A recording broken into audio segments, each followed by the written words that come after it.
aggressive dogs, or dealing with the handler aggressive dog stream.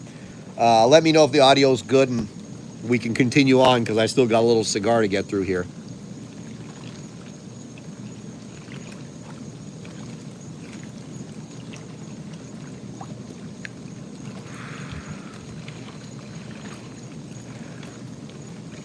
Audio's good.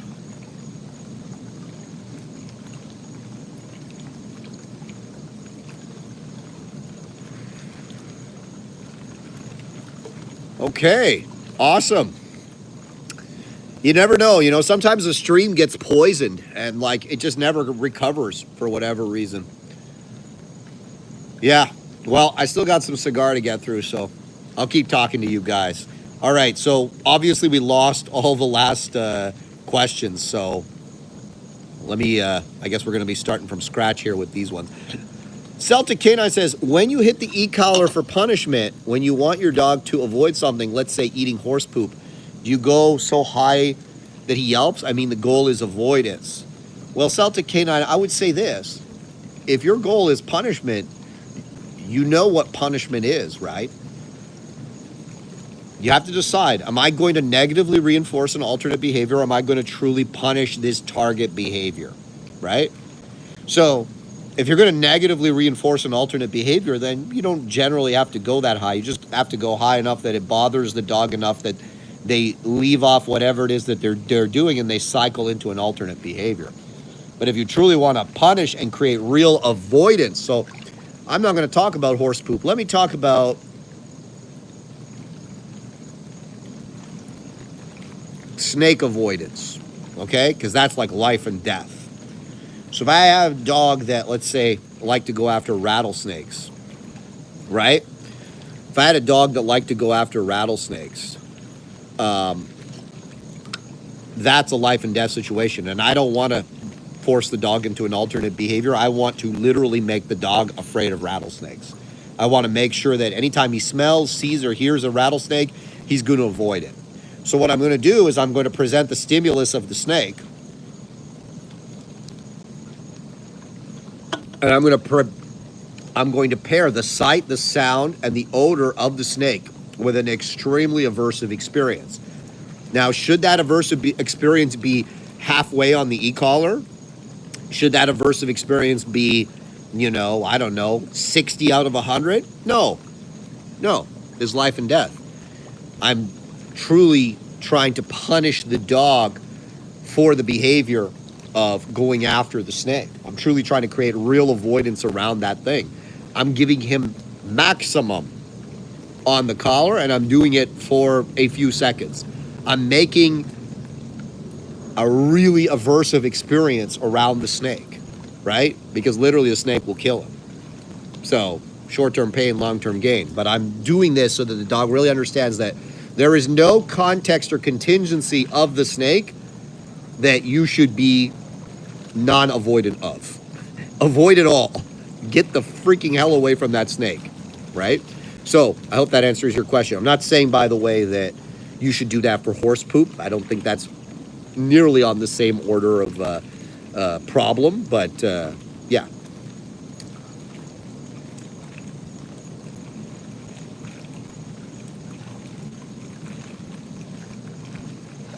Velcro says, my 6-month-old Doberman growls at new people. She's nervous, unsure. It's improving with age, good experiences, plus treats, but advice would be wonderful. Yeah, 6 months old is normal for this type of behavior. Here's the thing. Don't force the dog into social interactions with strangers. That doesn't help, right? What you do is you get the dog around a lot of people, and you get the dog learning to like work in close proximity to people and be around people. You don't allow them to engage in bluff displays like growling or barking, but instead you encourage them to do productive behaviors, right? Which you can certainly reinforce with treats. You can also reinforce good decisions. So like you'll see the dog and it'll see someone and it'll like act really like sketched out, right? Like, ooh, that's sketchy. But then you'll see that the dog will control itself and not bark or not react. For sure, reward that behavior. But it's normal for young puppies to exhibit those types of behaviors. Is there a difference in training if you'll have multiple protection dogs? Not sure what you mean by that. I'm not sure what you mean by that.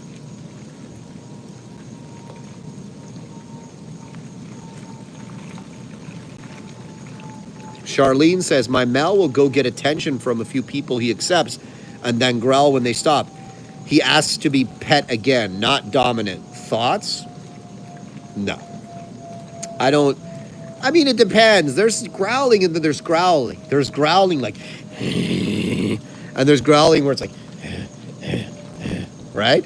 There's like it's almost like some dogs like to talk a lot. They like to make a lot of noise, right?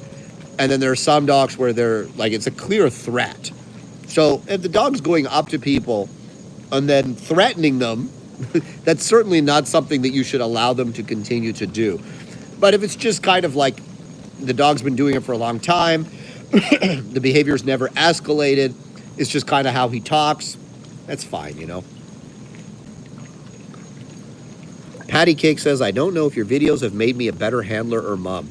Trust me, man, you know, everyone's like, would you do that to your kids? Yes, I would. I treat my kids exactly like puppies. I treat my kids exactly like puppies, you know?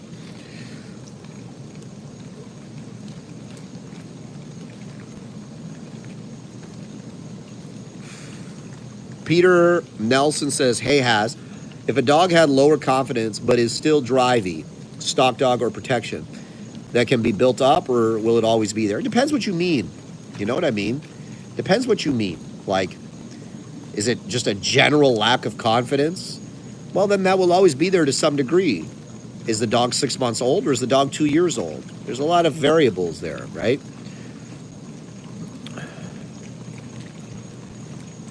What do I think about Canacorso? Most are not good, but there are some good ones out there. What is the best family dog for a first-time owner? Labrador Retriever. I also like Labradoodles. A lot of those are pretty cool.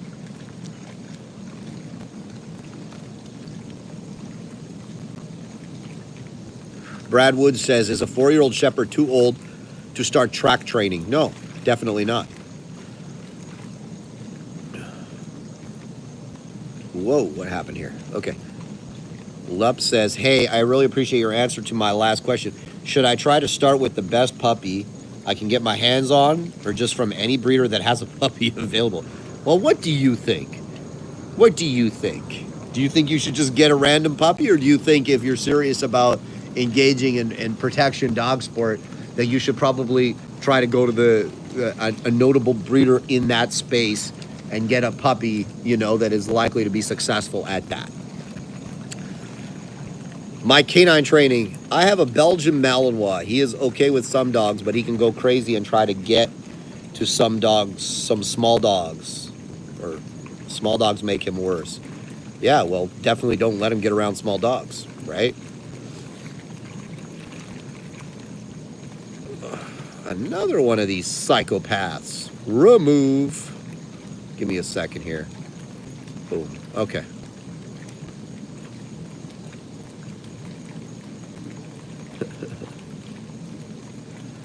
My 5-month-old St. Bernard has no desire to listen. She will stare at me with a blank stare like there's nothing going on in her brain. Should I use an e-collar? No. She's a St. Bernard, so there probably isn't much going on in her brain. What you should do is, again, what I say to everybody, you need to get on a training plan, right? You need to get on a training plan. It's kind of like saying, you know, I'm somewhat overweight and I want to start exercising. Should I just start running? No, you need to get on a training plan. You need to follow a system that works, okay? So, since you seem to be lost, I will tell you, there are lots of training plans out there. There are lots of trainers out there. Seek help from one of those trainers.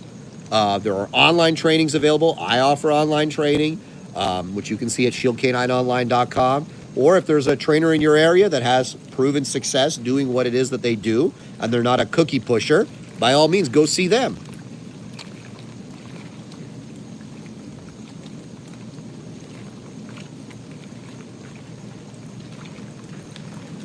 Terrell says, how do I get my dog to play tug? He never uses his full bite pressure. Well, there's a lot of reasons for that potentially, but maybe you're setting up the situation in such a way that he can be successful without using his full bite pressure. Make it so that he fails, maybe like the tongue comes out of his mouth, or, you know, use something slippery so that it pops out of his mouth whenever he doesn't bite very hard. Or maybe he's just a really small dog, like a puppy, and, you know, he's not at that level of development yet where he's able to give 110%. So there's a lot of variables there. Swearwolf says, my dog loves to play one-sided tag, me chasing her. Is it bad to play like this with her? I play tug fetch too, but I'm worried I might be reinforcing her running away from me during play. No, I mean, if she truly enjoys that and it's a two-way engagement, I wouldn't worry about it.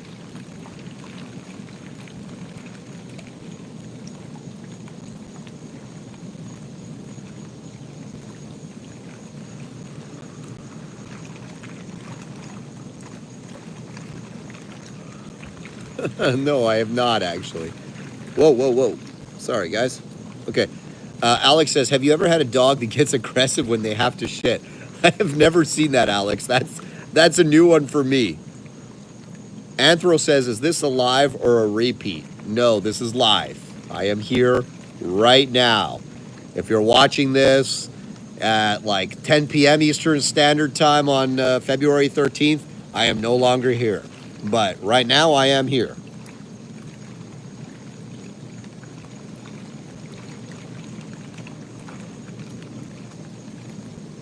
Bryson says, can I take a hit? Absolutely not. I never share my cigars. I'm pretty sure you're not pretty enough to share my cigars, Bryson. Sorry. And a lady would never want to take a puff on one of these anyways.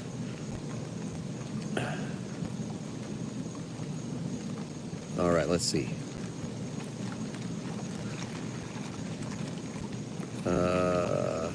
Kevin says, I have a working German Shepherd, 3-year grandson of Extreme Oryx, going to get a 3-year-old female. Mal, any tips? Both kennels slowly introduce. Don't make it a thing. Yeah, I mean, generally males and females get along. Like, it's never really a problem. Susan says, dog dancing, have you ever seen? Yes, I have. Yes, I have. I mean, oh my goodness. I swear, it must be bots. Just every so often, you get these random people just coming on here and saying crazy stuff that has nothing to do with the topic. Victor says, have you ever considered adding a course on this site that covers punishment only? I feel like this is the most misunderstood part of training. I know your reactivity course covers this to an extent. No, Victor, because punishment, like every course that I have, addresses all the problems that you're going to face as a dog owner, right? So I have a resource guarding course, I have a reactivity course, and I have my lead off leash obedience course. And if you train through those courses, whether it's the lead off leash course or the reactivity course, you're going to be able to address and use punishment in the correct context when it comes to any specific problem that you have, right? It's not something where it's like, you know, I would never make a course on just punishment, because I wouldn't want people to say, I have a problem, and instead of addressing this problem holistically, like my dog gets into the garbage and tears up the sofa, I'm going to address this problem with exclusively a punishment, you know, a punishment protocol. That is not the solution, right? That might be part of the solution, but that is not the complete solution. I guarantee you there's a lot more problems than your dog tearing up the couch and getting into the garbage. You have a holistic problem. So, no, I would never do that, because I don't know that that would be an ethical thing to do.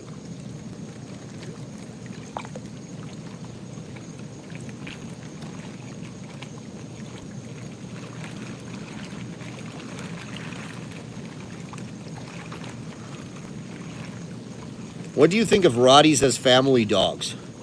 They can be fantastic, but they can also be a lot of work, right? Especially the males. They tend to have a lot of they tend to carry a lot of dog aggression. And they can also be really reactive dogs. Hard to get a good Rottie. And even if you get a good Rottie, it's still probably going to be a lot of work. So really important that you have your training ready to go for when you get that puppy, and that you have a progressive training plan that you follow.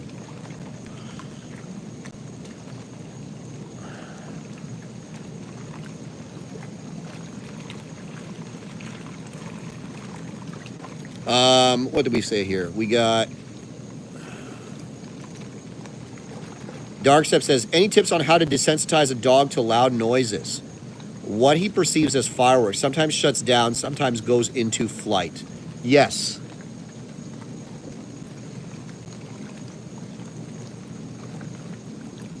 So those of you in my Patreon, I showed you some work with a dog that had noise sensitivity. So those of you that are in my Patreon that maybe didn't catch that, I showed you some work with a golden retriever actually that had really bad fear of loud noises.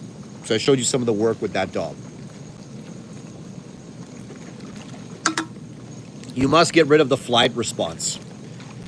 And contrary to popular belief, 9 times out of 10, unless the dog has like really, really high drive, you're not going to be able to get rid of the flight response by giving the dog cookies under threshold or games of tug under threshold. Not unless the drive is like extreme.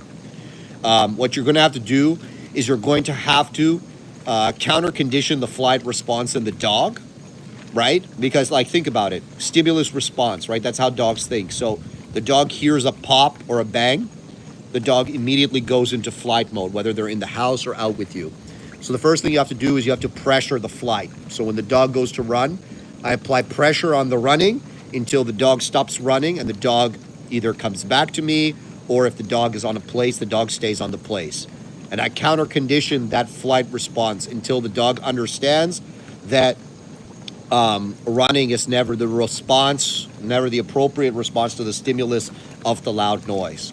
Then once we go there, once we've gotten that, then I'll start to counter condition with positive reinforcement. But first you must get rid of the flight response. Kind of like what you saw with me engage in the fire.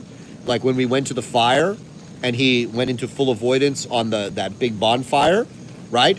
The first thing I did was I got rid of the flight response and I removed it completely. Then, you know, once I got him to the point where he was tolerating close proximity to the fire, I brought back the positive reinforcement, right? It's really important to understand that you're not going to be able to convince a dog with positive reinforcement until you remove flight.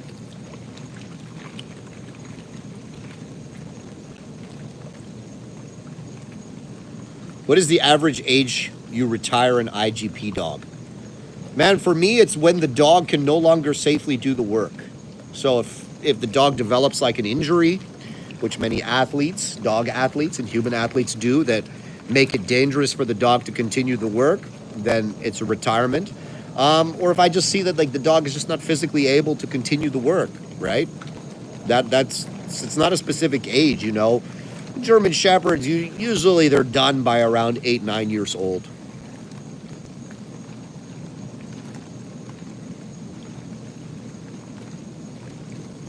Anthro says, how do we prevent littermate syndrome?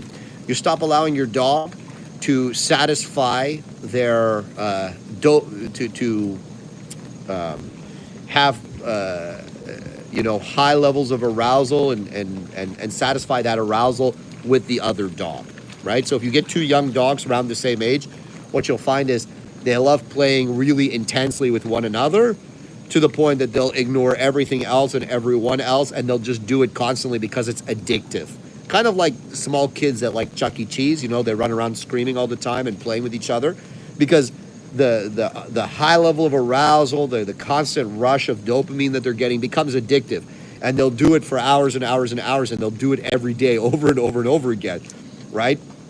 So that's really what littermate syndrome is, and it makes it very difficult to deal with them or to manage these dogs, because they're just always in this state of hyperarousal with one another.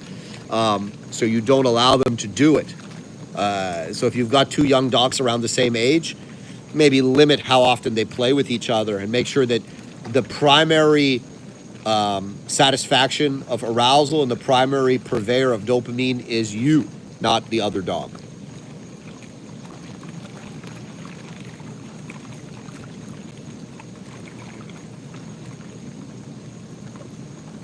Sirius says, I have a difficulty to understand the main difference between East European Shepherd, who comes from GSD, and the East Working Line DDR German Shepherd in terms of temperament, emotional intelligence.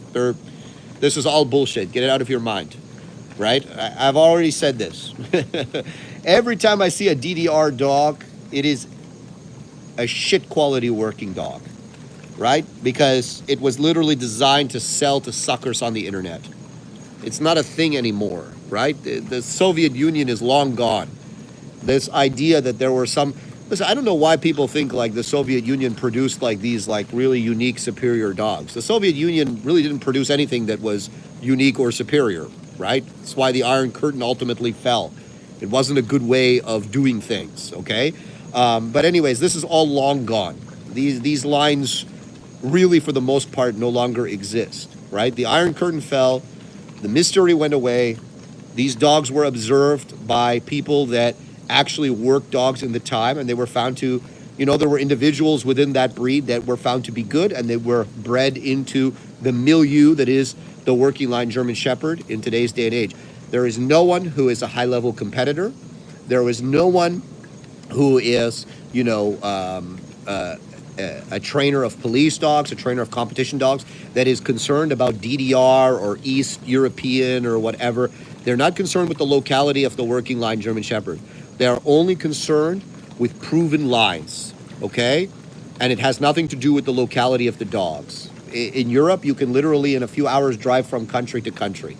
This thing is long done. It's done decades ago. I know there are still bullshit artists in this day and age that like to sell people that don't know any better on the internet about like my dogs are like the DDR German Shepherds. We sell only DDR, strong, Soviet dogs from the Soviet era, border patrol, blah, and, poor suckers, they buy these dogs and then they wonder why, they have this large nerve bag that probably has health issues and is like one of the lowest performing dogs at their local bite club, right? Get it out of your mind. This is not, the professionals are not concerned with these types of dogs. You want if you want a strong working German Shepherd, you go to the breeders that are producing these dogs. Right?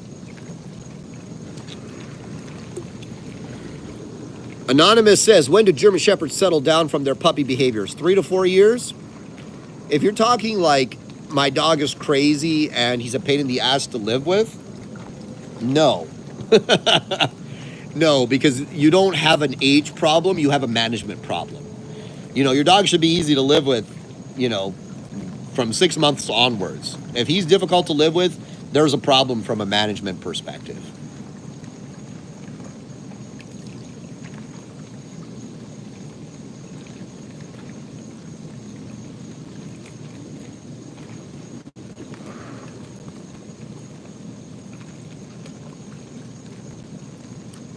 Matthew Cattle says, curious to hear how Blade ranks as far as his hardness in relation to some of the other dogs you've worked with. He's definitely the strongest I've worked with personally, but such a good dog.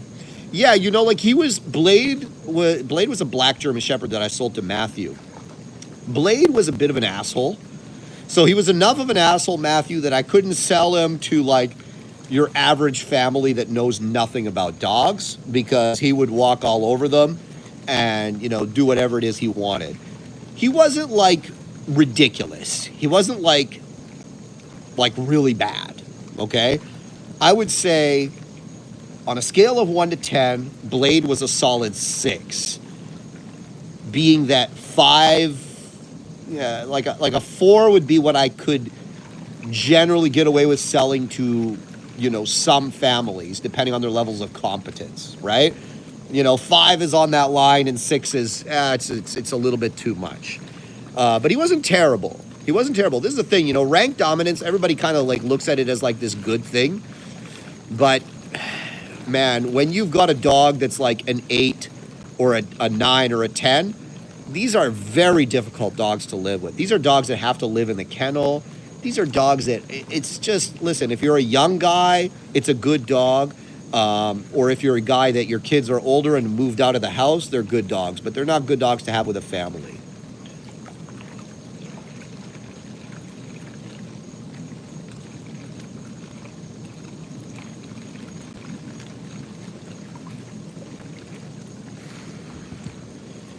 Jindo Man says, bring the likes up, y'all.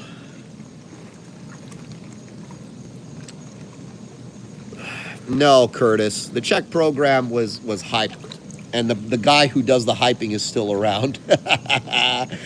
The Czech program was hyped. Like, look at the Czech dogs, okay? Look at you're saying the Czech dogs were decent? No. I mean, they have, again, there was a really good hype job done to the Czech dogs because there was a couple of guys that brought them to the U.S. and hyped the shit out of them, right? And definitely, you know, big, dark sable dog, beautiful pictures, right?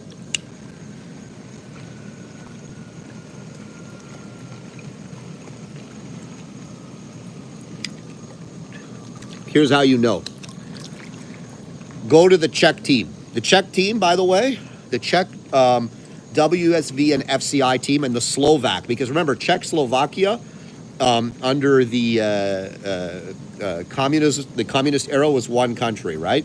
So the Czechs and the Slovaks, still to this day, they're one of the strongest teams. Both of them are the strongest teams when it comes to FCI and WSV.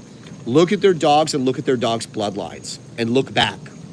And what you'll find, and this is the teams, these are the teams that represent the Czech Republic and Slovakia. Look at the dogs that they compete with. Look at the dogs that they're breeding, right? And they're strong dogs. But look back in their line and see, okay? See in the pedigree, is it purebred Czech? Are they pure Czech dogs? Are they pure Slovak dogs? No, they're not. They've got a lot of different stuff in there. They've got stuff from Germany. They've got stuff from Western Europe. They've got stuff from Czech. They've got stuff from Slovakia. They got stuff from all over in those lines because they're only interested in breeding the best dogs. And in many cases, you'll find a lot of West German stuff in their lines, right? Because, again, they're only interested in performance. They don't care about the locality of, oh, this is a Czech dog and his bloodline is pure Czech. Like, nobody cares about that, right? You'll find a lot of West German stuff, or what we used to call West German, right? Basically German dogs in their lines, right? And this is the actual Czech team and the Slovak team. If those lines were truly superior, if they truly had a lot to offer, when you looked at the pedigree of these dogs, you would see that they would be using only Slovak dogs or only Czech dogs, but they're not.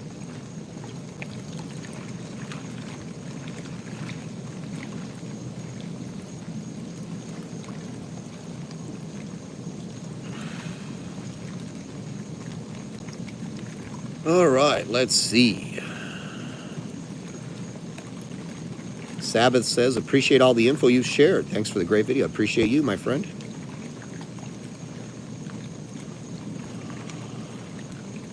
Another one. Get rid of them. Okay.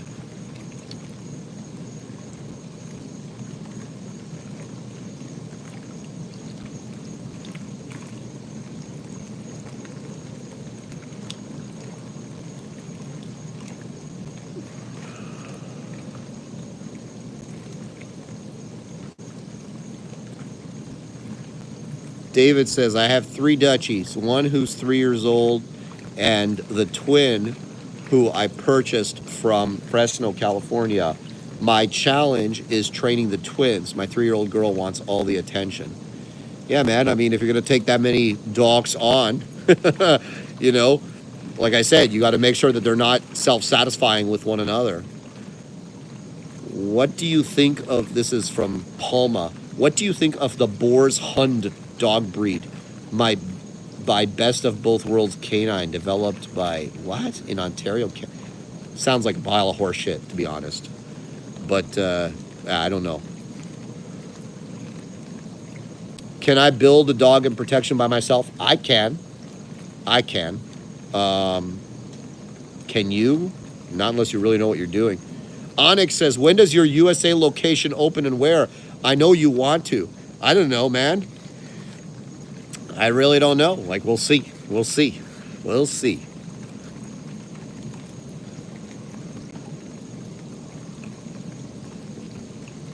LOL says, do you offer board and train specifically for training bite work, like for sport or real work? Yes, we do.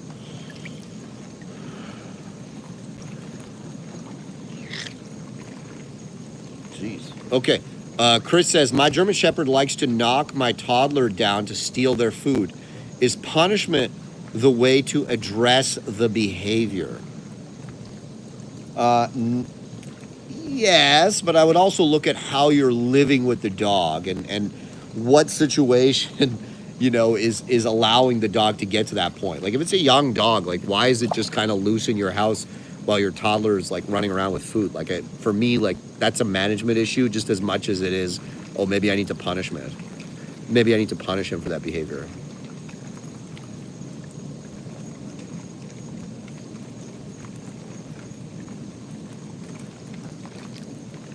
Victor says, I'm a gold member. I went through the Elite Off-Leash course, and I didn't think about the course setup in that way.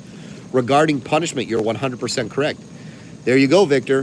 When you take the Elite Off-Leash course, you have the answer to about 95% of questions that any dog owner will ever have. And that's the way I set it up. That is the course that I run every dog through that we get in for board and train. He's reactive. I run him through the Elite Off-Leash course. He's resource guarding. I run him through the Elite Off-Leash course. He doesn't listen. I run him through the Elite Off-Leash course.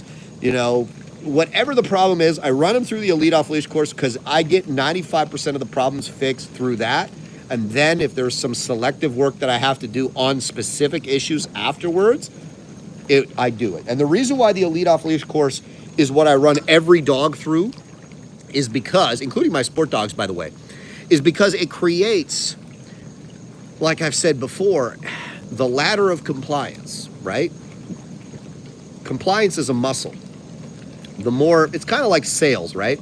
I learned about the ladder of compliance when I was watching something on sales.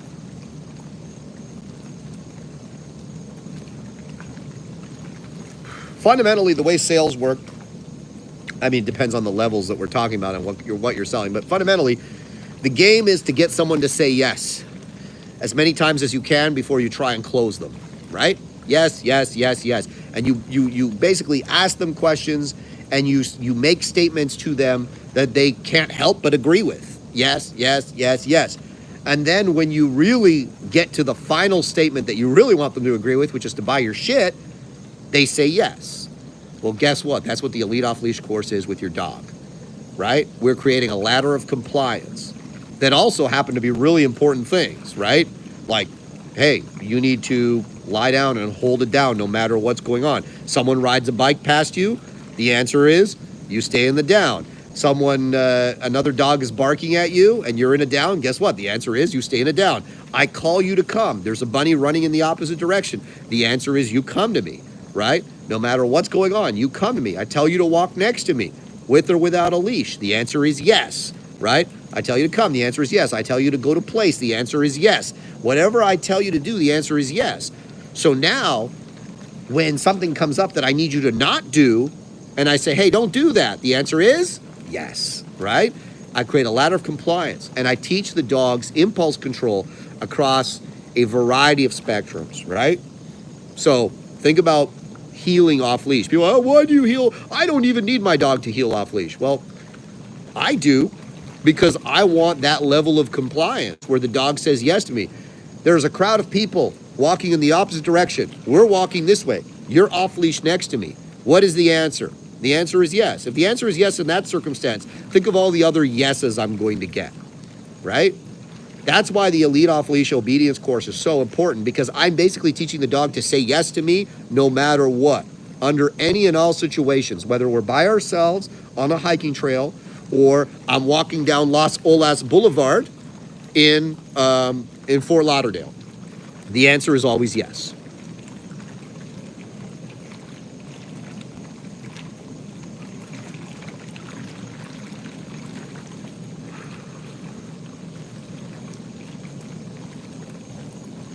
Linda McManus says, You talking about the reactive course in your puppy course, or is that another course you have? Yeah, that's another course. That's not in my puppy course. I don't really believe puppies are reactive. There's a lot of puppies that exhibit reactive behavior, but I don't treat them like reactive dogs. It's very normal for puppies to bark at things, just like it's very normal for children to cry, to scream, and to point loudly and shout. Puppies do that kind of stuff. I don't take it too seriously. Kevin says, how are the pups from Chico and Juice? How is Juice? Well, Juice is on a co-own with a friend of mine down in Ohio. Unfortunately, the last breeding did not take. I wanted a puppy back from that breeding. So hopefully the next breeding does take. Those puppies were all sold. I got one puppy back. You know, he was a little bit of, he had some of his mother's traits, let's say. You know, he definitely wasn't as much as either. Here's the thing. Juice was an extreme dog, is an extreme dog, and Chico is an extreme dog. I wouldn't say any of the puppies were as extreme. And remember what I've said before about Pareto distribution.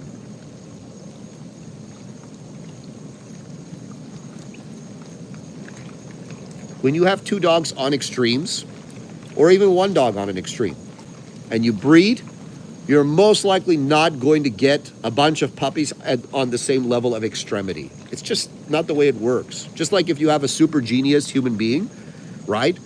And he breeds, right? We can look, I guess, at Elon Musk for an example. Very unlikely that any of his children will be able to accomplish even half the things he's able to accomplish.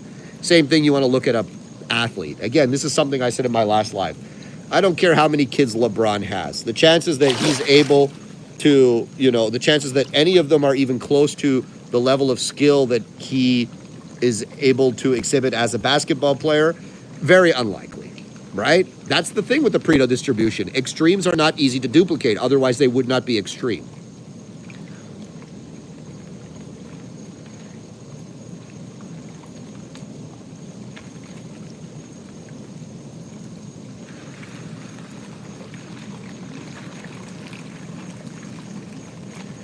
Maddie Kiley says, two attractive people can still have an ugly kid. I disagree, Maddie.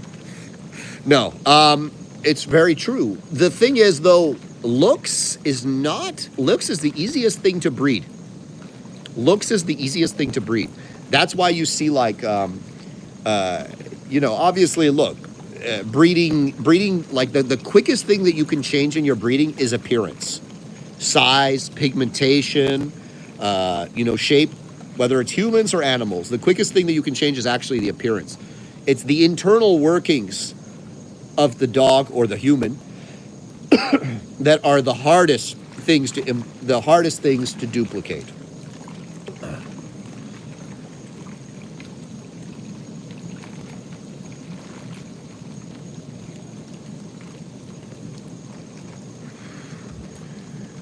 Larissa and me says, Zach commented on one of my videos. Best way to handle it is to not give him any attention. I leave the humiliation to Haz. Well, what I did with Zach was I used Zach. Zach is someone that is desperate to retain, you know, any kind of, what's the word? Legitimacy. He's desperate to maintain relevancy, and the way that he can do that is not through his own works, right? If you have enough of your own works, you're not going to go and try and like maintain your relevancy by criticizing the work of others. You're simply going to show your work because the excellence of your work is going to stand out so much that you're going to have plenty of relevancy just from the excellence of your work, right? The more you do, the more you show that excellence, the more, you know, the right people are going to gravitate to what you do and are going to want to be a part of what you do. Unfortunately, people like Zach don't have that body of work and they're too lazy to develop it. And so they must criticize others in order to maintain some level of relevancy. And, you know, unfortunately, one of the things about social media is it allows that. But, you know, if you're someone that's using social media in a skillful way, you know, you'll use someone like Zach and, you know, take what he's worth. Let's say, what's a good way to explain it? You'll extract the value that he has to give, and then you'll cast him aside as he deserves to be cast aside.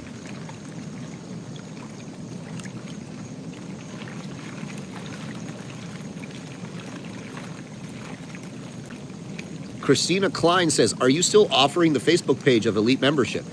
Yeah, if you get any of my courses, you'll get access to our Elite members page on Facebook. Celtic Canine says, Zach would say smoking a cigar in a hot tub is misogynistic. Undoubtedly, he would say that.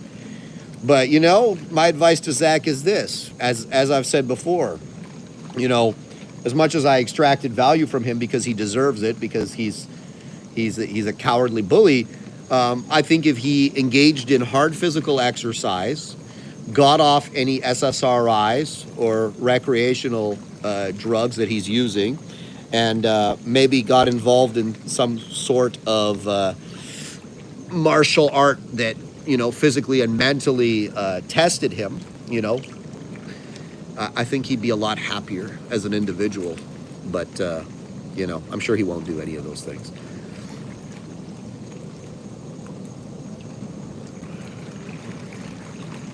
Velcro says, I wish I could take some of your courses, but I suffer from severe chronic pain and I really wouldn't be able to commit the to the time required. Well, you know, I will say that if you have a dog, you're already committing the time required. It's not that you have to train for hours every day. It's the way you live with your dog. That's the training. Like people like, how many hours a day do you train? Well, my personal dogs, I'll train like, and I'm a professional dog trainer. I'll train my personal dogs maybe 2-3 times a day for 15 minutes. And I'm competing with them, right? But if I was just living with the dogs, it's just, no, life is training. Life is training. I just live with them in a way that is conducive to the training. It's not that I take extra time out of the day to train. Things that I do with them, like walking them and stuff like this, these are opportunities for training. So, you know, we have a lot of disabled people in our courses. There was I don't know if you caught Lisa Jackson's down, she won the down contest. Her submission was fantastic. You see all the work she's done with her dog. I believe she's called on Instagram assistance adventure dog or something like that. Anyways, I tagged her in the reel. You can watch it.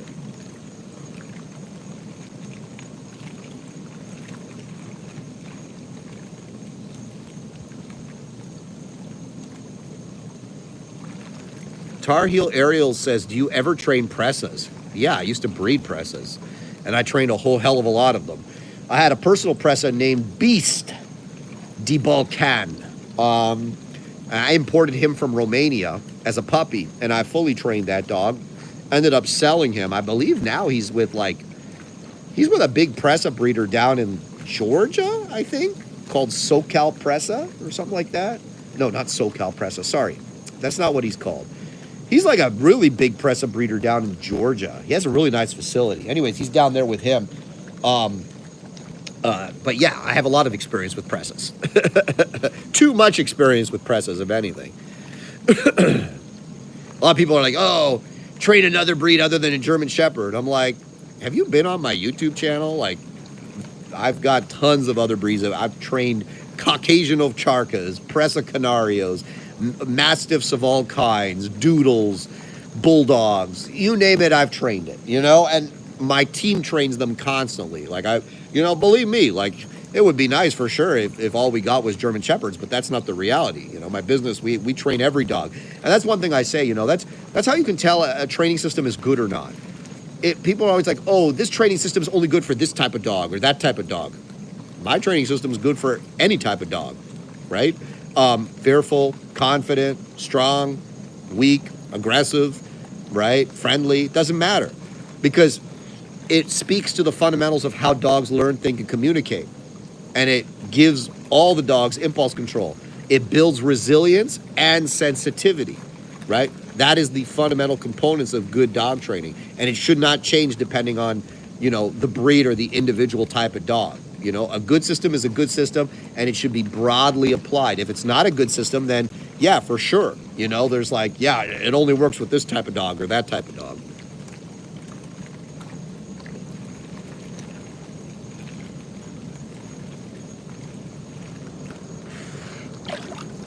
was it? Anthro says, any tips for selecting a biddable puppy? Yeah, the parents. The parents. That's the most important thing, right? Pick from a breeding that, you know, produces those types of dogs. You know, the chances that, you know, and pick a female. Females are always more biddable than males, I find.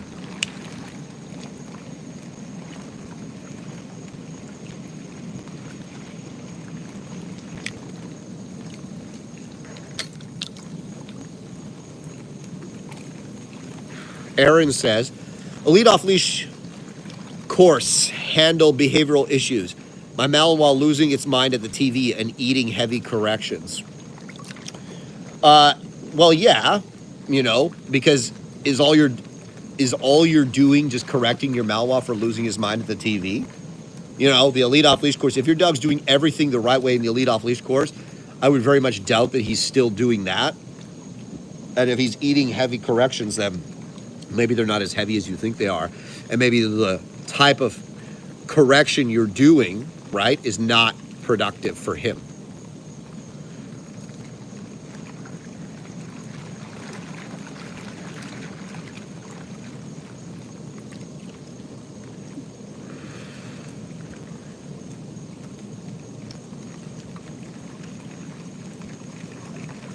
Have I trained a Chihuahua? Yes, we've trained Chihuahuas.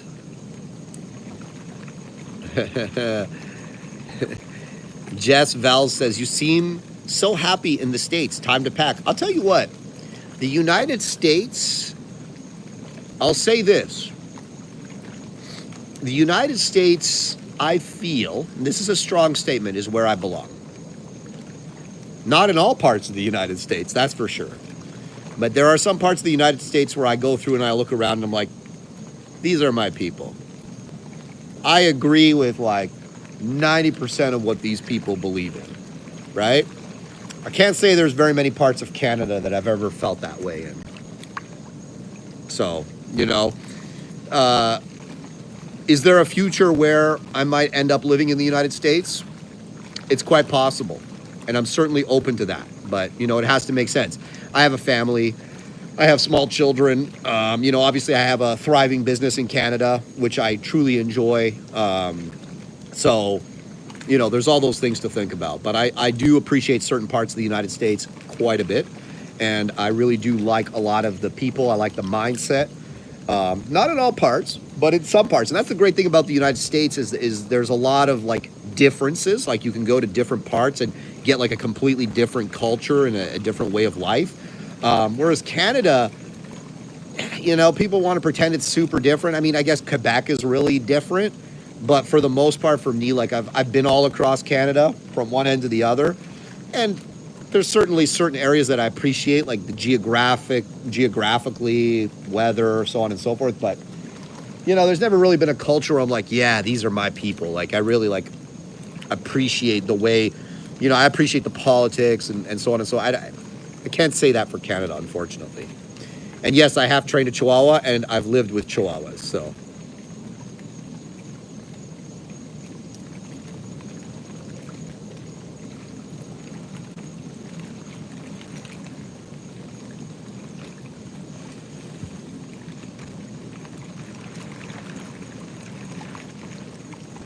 Alex says, after these lives, I'm feeling the only dog I'd get for protection would be a German Shepherd.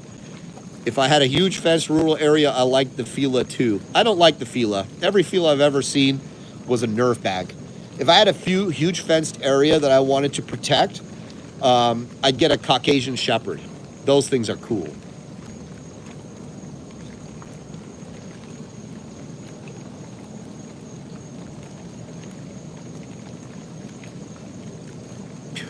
Have you ever noticed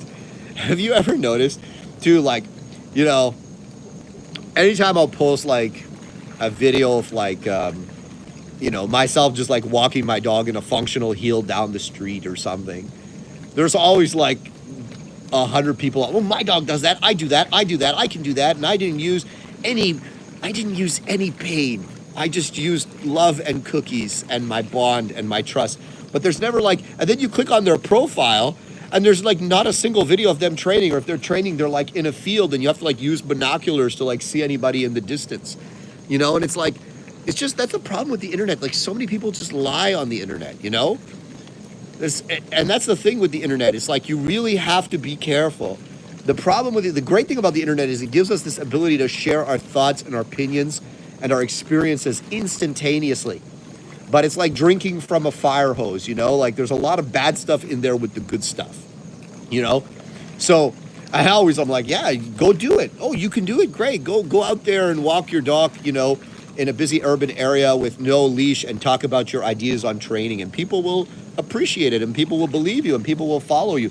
Display your excellence for all to see. Don't comment on my stuff. Go do your own thing and people will love it. People will follow it if you truly can do what I do. And maybe use a different methodology in order to accomplish it. By all means, go do it. You know what I mean? And then the other thing too is, you know, I always say this too. Like people are always like, oh, like, you know, there's always those people criticizing, you know, body language or whatever else in the dog. And, you know, I try to educate people on body language as well, because I know there's a lot of people that actually want to learn. Because I mean, let's face it. Nobody wants to, you know, beat their dog into listening to them. We all want as much of a cooperative relationship with our dogs as possible, where the dog wants to work for us and, you know, we enjoy the training with our dog. It shouldn't be like this big stressful thing all the time. It should be a mutually enjoyable experience, right? But we cannot ignore, right, the necessity for stress in that process. And I'll give you an example. You know, like right now I have some kids that are in school, okay? And there are aspects of school that they truly enjoy, and that there are other aspects of school that they absolutely hate, okay? And they don't want to do it. And I tell them, listen, this is hard work. You don't enjoy it, but you have to do it. You have to get through it. You have to put in the work, right? Quitting is not an option. I will not allow you to quit. In fact, the consequence for quitting is going to be much worse than actually doing the work. These are two children, human children, okay? Because I know short-term pain, long-term gain. Even if the stuff that they're learning in school is not anything that they have any particular interest in, it's still important for them to go through the process of the work to get that information, to master that information in such a way that they're able to, you know, pass the test with some level of proficiency, perform the labs with some level of proficiency, you know, in order to get an acceptable grade. And doing that will teach them valuable lessons that they can then apply to things that they are interested in later in life, right? Whether it's human children, whether it's dogs, whether it's anything, you must go through adversity. You must teach them to deal with stress productively. Stress is an important part of the process of development, of creating mentally and physically resilient beings that are able to, you know, achieve their maximum potential in whatever it is that they're trying to do. So if I have a child that, for instance, you know, is very artistic and creative and wants to do something artistic and creative, does that mean then that they don't have to do math and English? No, of course they must master the basics of math and English. They must do the math and English in school. I'm not going to let them not do math and English because they like to draw pictures. That's not a thing, right? No, I know you hate the math and the English. I know it stresses you out. I know it creates like an internal negative response in you, but you must do it. You must do it. And later on in life, you will acknowledge and appreciate the value that me making you do this had. Because let's say you become an artist, a professional graphic designer, or whatever it is that you want to do that's artistic in nature. That's what you're going to need to be able to do. You're going to need to be able to communicate effectively, you know, in writing. You're going to need to be able to communicate effectively, you know, with your spoken word. And you're also going to need to be able to do basic math, to be able to do your books if you're running a creative design business or whatever else. You're going to need to have a basic competency in this, you know, communication with the English language, in mathematics, so on and so forth, right? And as much as it doesn't interest you, you still have to do it. If we only ever had to apply ourselves to things that we were interested in, you know, life would be a very different thing. But that's not realistic. right? Whether it's exercise, whether it's mental exercise, stress is a necessary part of life. And that applies to dogs and to humans. So, let's see here.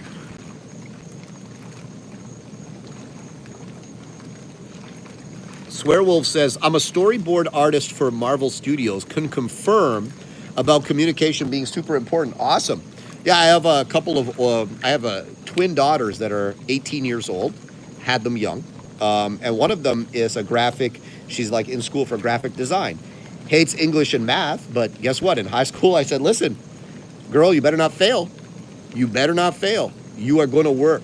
You are going to study, right? And anytime she tried to slack off or not do it, it's like, no, you got to do it. Now she's in college and she's doing, you know, graphic design. And she's actually the one that made my logo for my protection dogs logo, right?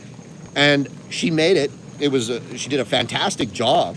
And I said, good job. I'm going to actually pay you for this because you did a fantastic job.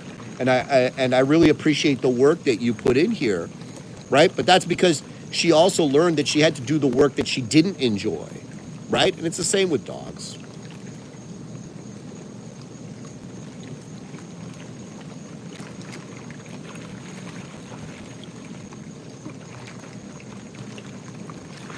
Leela says, I haven't seen you work with high-level working Rottweilers. If you're interested, I'd be happy to welcome you to Spain to try some of the toughest German working line Rottweilers. I appreciate the offer, but I mean, listen, if I want to compete in IGP, I'm going to use the dogs that are most successful in IGP because I want to win, you know? So yeah, there's absolutely some cool working Rottweilers, but again, you know, the training for me would be the same. Like I will make the same training with those dogs. And I have no doubt that they would respond well to it if they're good dogs. And even if they're not good dogs, they would respond well to it. But yeah, it's not going to be anything that's completely different. I have actually trained and sold a number of Rottweilers, and I've had some Rottweilers that were really, really strong dogs. But they're not dogs for high-level competition. So yeah, you know, but yeah, cool dogs, man.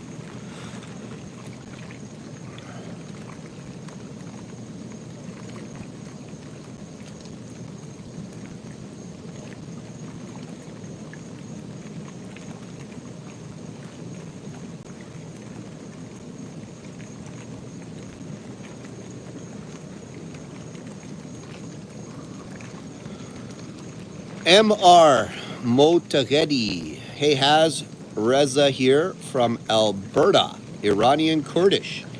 Apprenticed, studied, and professionally trained dogs for 8 years back in my university days. Big fan of you and the channel. All the best, sir. Thank you. You know, I actually visited Iran when I was a child. I remember it because it was so different. Sanandaj, Tehran. I went to those places. I visited some of the notable sites there. It was definitely an interesting experience.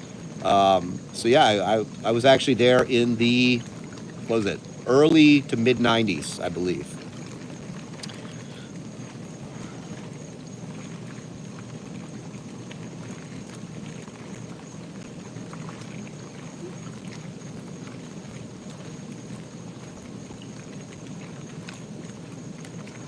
Christina Klein says, I want to say thank you. I did buy your Elite Gold membership, and it's amazing. Crate training done. The sit down and stand movements lesson mint. I absolutely love how easy you made the lessons. Well, thank you, Christina. I'm glad that you are enjoying the videos.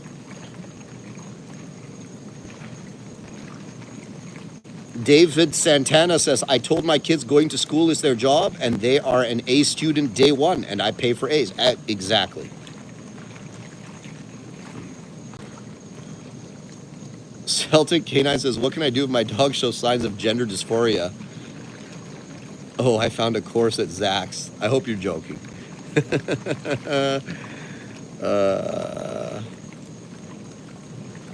Curtis M says, God, remember the 90s where there were still some pure Kohler method trainers. Those guys were terrible.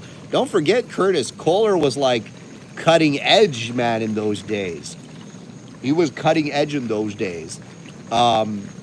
You know, and he still to this day has an impact, you know. That guy had a big impact, and at the time it was cutting edge stuff. Obviously, things have developed significantly. You notice that humans, we always like look back on our ancestors, or we look back on the people of the past that were, if anything, probably smarter and more industrious than we are, because they were able to accomplish so much with a lack of technology and modern communication the way that we are able to experience in this day and age.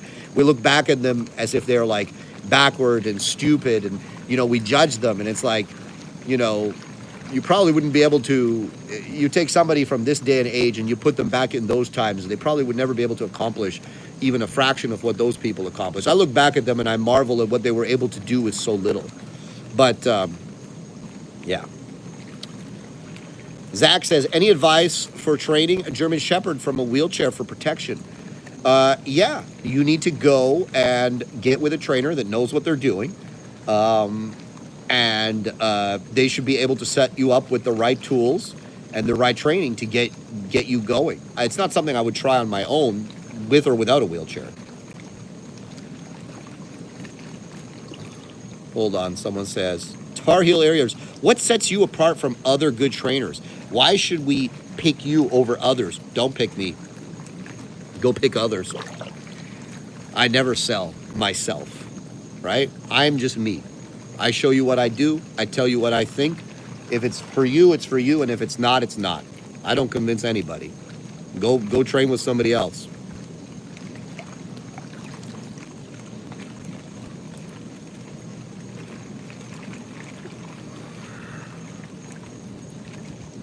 Lois says, where are you in Florida? I'm in Fort Lauderdale.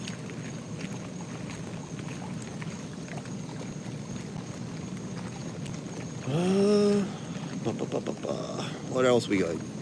Craig says, using a long line for recall, healing, place, and some other things. But when I say free, he only circles and checks in. Yeah, I mean, Craig, you got to think, what does free mean?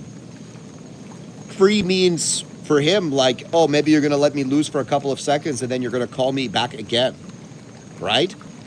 So what I would do is, for me, free means you're free to go and engage with the environment. And I'll actually, if a dog is showing, a lack, and also listen, the long line is a huge indicator for the dog, right? He's like, oh, he's put the long line and the pinch collar on me. He's training. So even if he says free, he's going to make me do something again in like 5 seconds. You know what I mean? So it's one of those things where, is it just specific to the long line, or in general, if you say free, he won't leave? If he won't leave, then take him on a walk, do a little bit of training, say free, and then let him literally just go for a long walk somewhere where there's like lots of trees, lots of smell, and just let him go. You'll see, like, after a few minutes, he will like start to catch some smells, he will see some things, and he will actually go and want to start to interact with the environment. And when he does, don't do anything, let him do it. And the more you allow him to do it, the more he's going to enjoy that. And he's going to feel more comfortable to do that. But if you're always like making him do something, then after a while, he's just going to say, hey, I'm going to get ahead of this and I'm just not going to leave, right?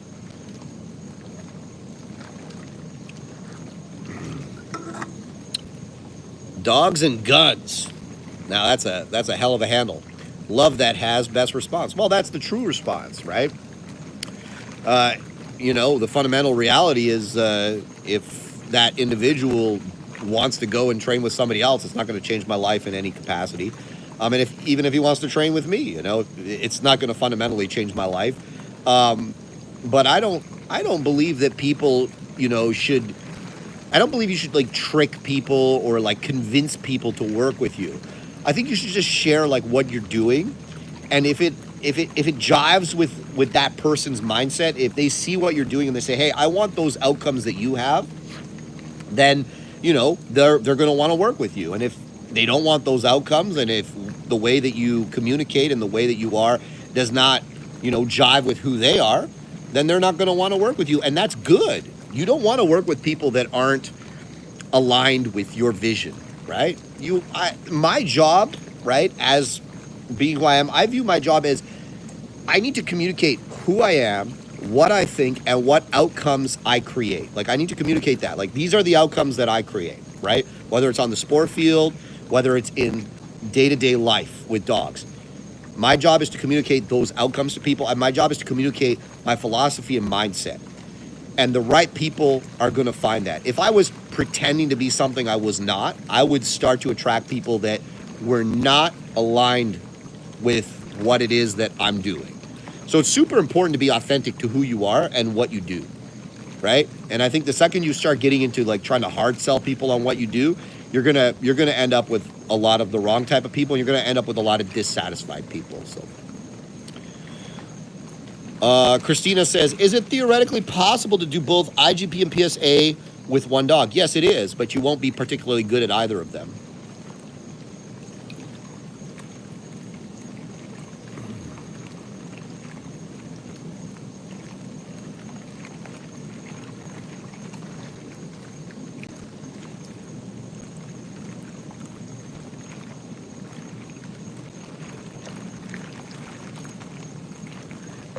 Who are my top 3 favorite trainers of all time? And who is Koos on your list? Yeah, stop. Top 3 favorite trainers of all time. I don't know. Like, when I think about trainers that, you know, are definitely very, like, interesting to watch, and trainers that I take things from, I would say Bart Ballon certainly was one.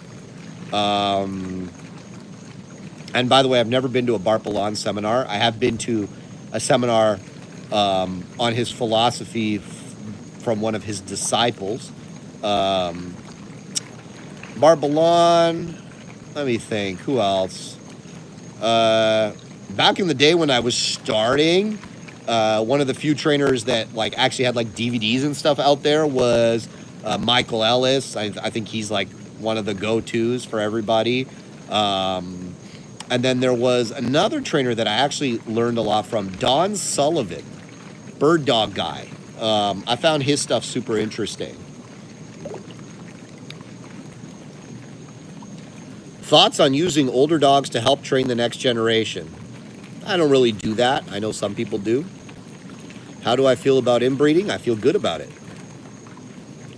What brought me to Florida? The weather and the vibes. Jess says, do you ever expect to have such a large following that what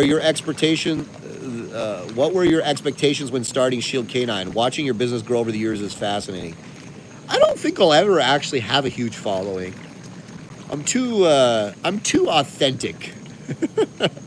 Maybe not too authentic. I'm very authentic, but like the type of person that I am is not the type of person that will appeal to the masses. I'm not a mass appeals kind of guy. And I have learned over time that it is best to lean into being who you are. If anything, over-exaggerate who you are instead of trying to appeal to everybody. You'll be a lot happier and you'll attract people to work with you that are going to derive a lot more satisfaction and enjoyment from working with you than if you just try to appeal to everybody, which kind of goes back to what I was saying earlier about, not hard selling. You will never see me on like a Netflix show or anything mainstream, because the way that I communicate, the way that I train is just, it's too real, right? I don't know. It's not in me to airbrush it. It's not in me to fluff it. I'm just not that guy. And anytime I try to do that, it doesn't come off as authentic. So, I could never have like a Netflix show. Like, they'd get so much like hate and whatever else, like I could never be in a Netflix show or anything like that. So like, I will never be like a mass appeal kind of guy. I will always be kind of like a niche guy. But, I know there's a lot of actual dog trainers that watch my stuff and enjoy my stuff because I'm authentic. I like to be a dog trainer's dog trainer. You know what I mean? Because I'll say the things that like they don't want to say on social media because they know that it'll turn a lot of people off or make, give them a lot of like negative reactions. But for me, like the negative reactions aren't a bad thing. They're a good thing. But for a lot of people, they don't perceive it that way. Is it theoretically possible? Okay, I already answered that one.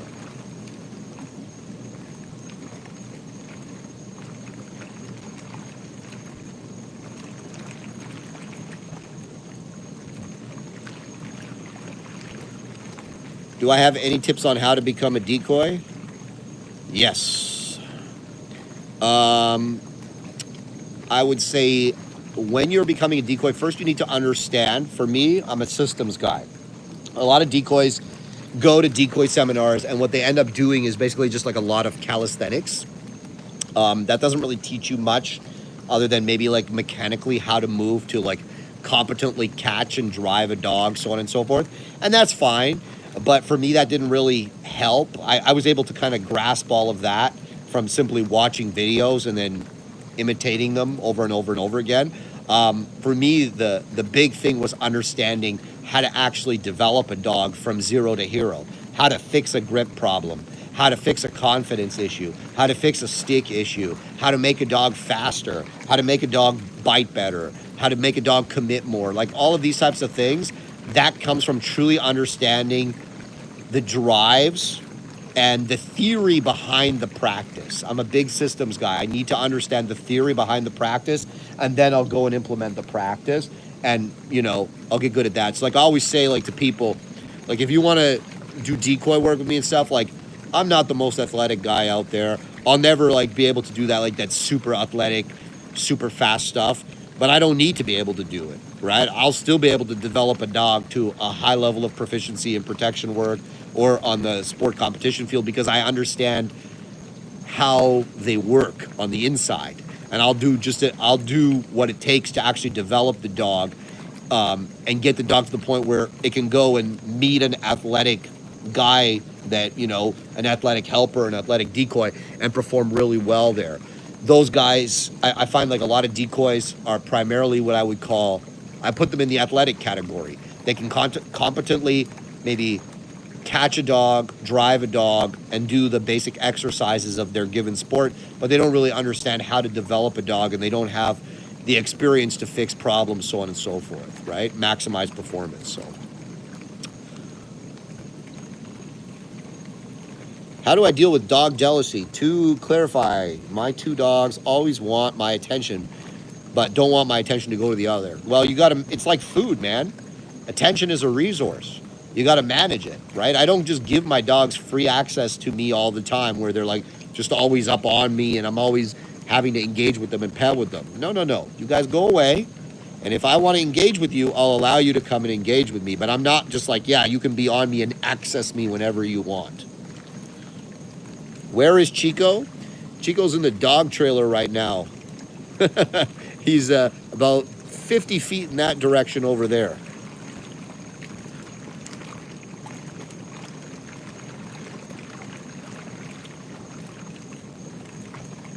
Kay Klein says, how do you feel about Ivan Balabanov? Well, I feel like, he has won multiple world championships and he competed at a high level for a very long time. And the amount of work and skill required to be at that level for the period of time that he was at, and the amount of times that he was there is undeniable accomplishment. And I think he's reaping the rewards for that work that he put in. And very important, he was one of the first, especially in North America, to have that. He might still be the only one really in North America to have that level of accomplishment. And that's not something you'll ever take away from the guy. Do I know him personally? No. Do I think he's doing good work right now with, the awareness he's raising and the work that he's doing? Yes, I think he's doing fantastic work. I don't know the guy personally at all.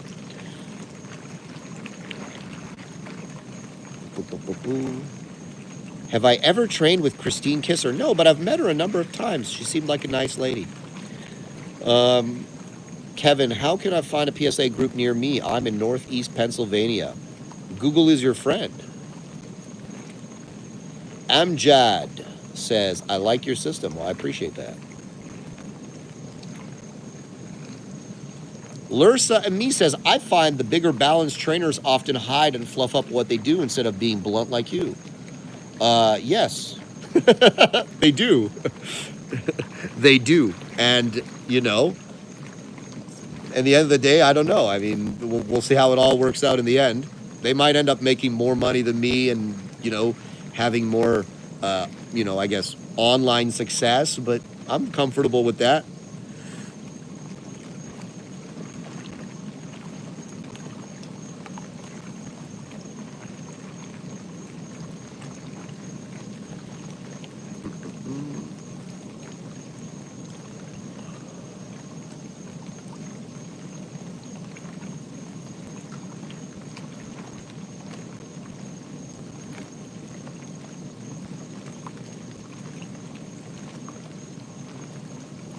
What else do we got here that's interesting? Do I think letting dogs sleep in the bed is a mistake? Not necessarily. Not necessarily. Does Chico like water? Yes, he does. You could see him on Instagram jumping into the ocean.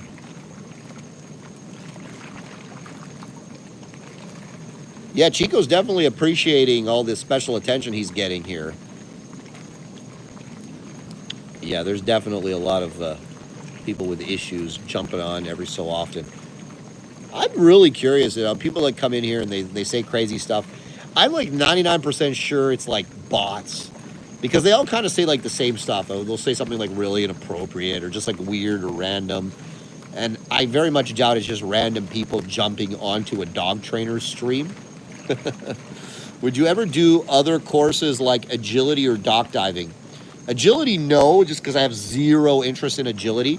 I have a dock, a really nice dock, probably the best dock in Ontario. And I'm not just saying that. Like, my dock is sexy. Like, it's a freaking nice dock. Anyone that's seen my dock in person has been like, and that was my goal. When I built that dock, I was like, this is going to be the sexiest dock in Ontario. It is 40 feet long. It is enormous. It is beautiful. My business partner, Greg, in Ottawa might disagree because he also has a really nice dock, but mine's bigger. So, anyways, yeah.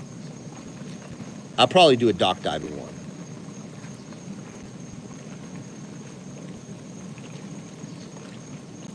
And another one.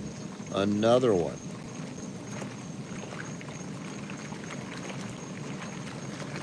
Ariana says, do you turn the e-collar flashlight in some videos so people can't see how you use it?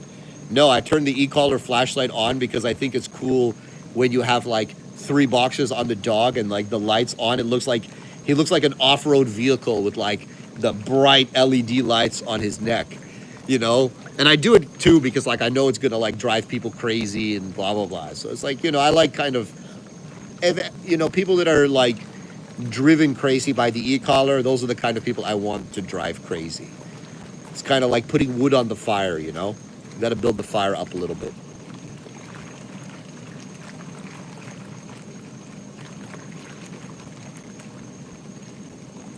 Velcro says your ramp is bad. Oh, my ramp is freaking crazy. Ty Kenning says Carson has great control of Rocco. Carson, yes, he does. Carson's a young handler that, in 5 to 10 years, I wouldn't be surprised if he beats me. And when he beats me, he will never shut up about it, right? That's the funny thing about Carson. But I like hanging out with him. And I like his like young energy, He has the right kind of energy and he likes those real dogs.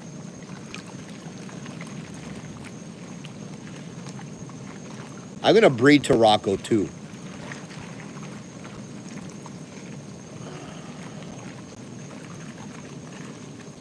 Kay Klein says, will Gage be retiring since he went to Worlds? Awesome. Definitely not. Gage has to win Worlds before he retires.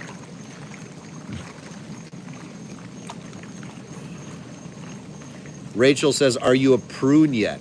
No. I feel great. Very comfortable in here. Josh Gilbert says, why did Carson's dog go after him recently?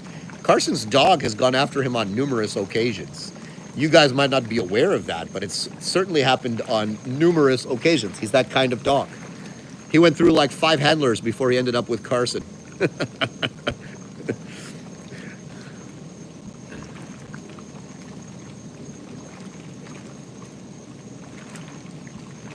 Any trips to Europe planned? Yeah, hopefully to the World Championship this coming fall. Jess says, I saw Annalise video of you working Birkin. She's a nice dog. Yeah, she is. Kay says, do you muzzle dominant males during breeding? Definitely. Velcro says, Carson assessed my shepherd for protection work. He's hilarious and knowledgeable. Love his honesty. Yes, he is a funny guy.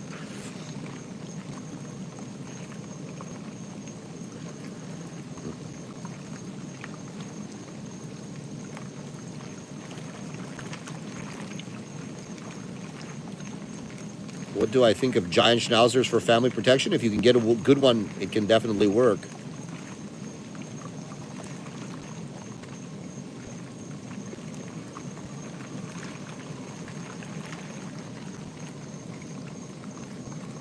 Kangmin Kim says, during the reattack, my dog bites better with full power when he has some distance with a helper. So is it okay for a dog to step back a little when doing the out? I don't see a problem with it. Just make sure it's not a silent out, because I believe it is now, you will be pointed if your dog does silent outs. Like, so some handlers have an active out and a silent out. I think now you will be pointed for that. So your dog must be active on all the outs. Just make sure that the dog learns not to bark too closely over the sleeve, because then they can miss the reattack. Logan says, what is the fundamental necessity for pressure or correction? Not sure I really understand your statement. Pressure is an integral part of all the training, and it should be present in all the training because it builds resilience, reliability, speed, and the correct mindset and commitment when it comes to performing any of the exercises. Do I plan to show at Cat Sit? Maybe in the future. It hasn't interested me yet, but it's possible in the future I might do it. Kay said, is it possible to have you come to Colorado for a seminar if there's enough interest? Anything's possible. You can hit my team up at info@shieldcanine.ca, and if it makes sense, we'll do it.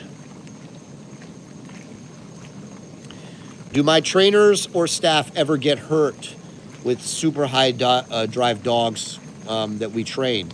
Sometimes, but it's usually the most dangerous dogs are typically pet behavior cases.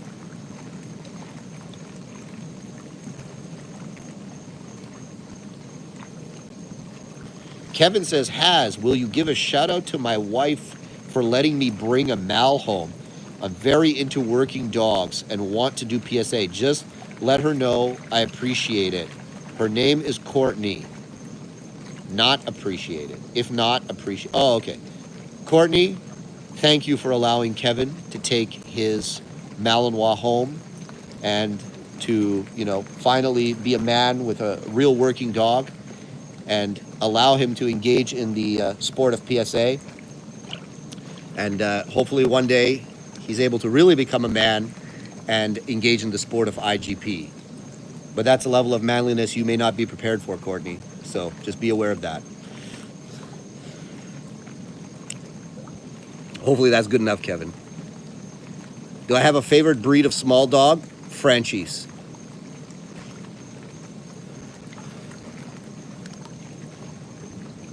Josh Gilbert says, how do you grapple with your dog coming after you? Expect not to trust them? Not really. Because generally speaking, when they come after you, when you've been doing this long enough, when they come after you, you can see it coming a mile away and you're prepared for it when they do it. And it becomes a valuable teaching opportunity.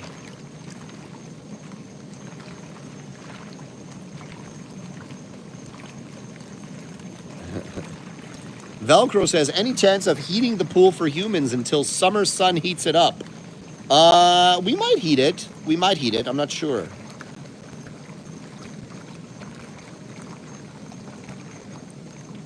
Nathaniel Swankton says, so in a few months, I'm getting a Dutch Shepherd from very similar lines that Mace was. The dad is very, very similar to Mace. Do you think it's possible to do IGP with the dog? It surely is possible. Those generally are not dogs for IGP, though, just because of the breeding, but you can certainly do it. If you want our info, just go on the website, shieldcanine.ca, and you can contact us through there. Mina says, how does Carson's dog manage to live with his girlfriend? Well, he manages the dog effectively. Doesn't live like loose in the house with him. Okay. All right, guys. I think I'm going to wrap this one up. And I'll see you guys on the next one. Hope you enjoyed it. And I will probably do another live in not too long. Thanks for watching. Have a fantastic weekend.